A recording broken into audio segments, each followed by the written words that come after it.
touch on the eye and very important vitamins for the eye. And not just vitamins, but a mineral and a phytonutrient. The first thing you need to understand is that a lot of these problems with the eye, whether it's macular degeneration or retinopathies or cataracts or glaucoma, they usually stem or get triggered from oxidation, high levels of oxidation, usually from too much blood sugar, okay? That's why in diabetics you see so many problems with the eye, or high levels of insulin. Other things in the diet can affect the eye, but the big thing is the sugar. Okay, so I've done other videos on that. And then the high sugar also will deplete you of certain nutrients as well. But these nutrients I want to mention act as antioxidants. So if you have enough of these nutrients in your body, it will reduce the complications from diabetes or high sugar or whatever you have. They basically have protective properties, okay?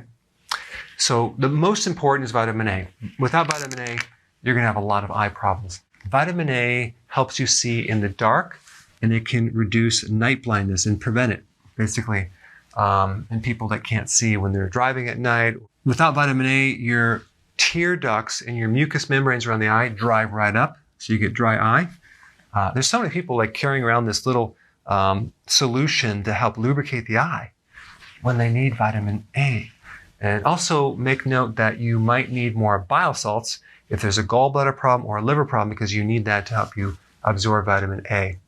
Without vitamin A, you tend to get cataracts and macular degeneration. The macula is the back part of the eye. All right, then we get vitamin B1, which gets depleted when you're diabetic, when you eat high carbohydrate diets, when you eat refined foods, and also if you're taking metformin, by the way, that will deplete B1. Without B1, your risk of getting cataracts go way up, and also your risk for getting retinopathy, problems with the retina, because B1 is involved in keeping the outer coating of your nerves intact, that myelin sheath. So if you have any type of peripheral neuropathy problems because you're a diabetic, you want to take B1, but you want to take it in a fat-soluble form, as in benfotiamine, okay? Benfotiamine is also good to penetrate the fat layers of the eye and even the brain. So it's really good for something like this if you catch it in time. All right, B3 is good for glaucoma.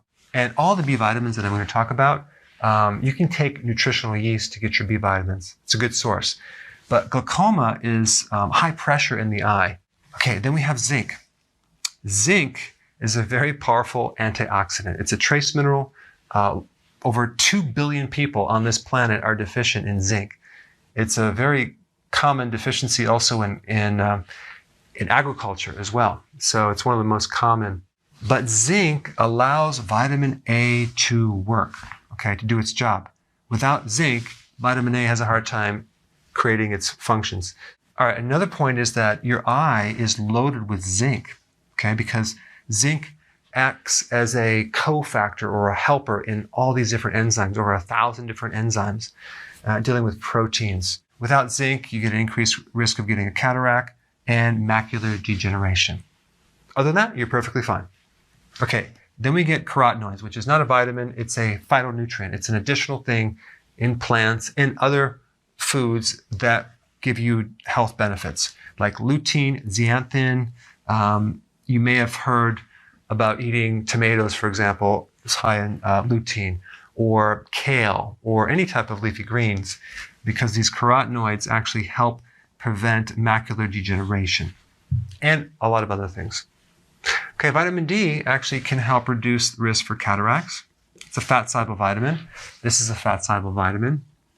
Vitamin E is also involved, but I didn't want to mention that because there's not a tremendous amount of research on the eye with vitamin E. Maybe a little bit here and there, but vitamin E is a very powerful antioxidant. Also, so is vitamin C from food. Very important.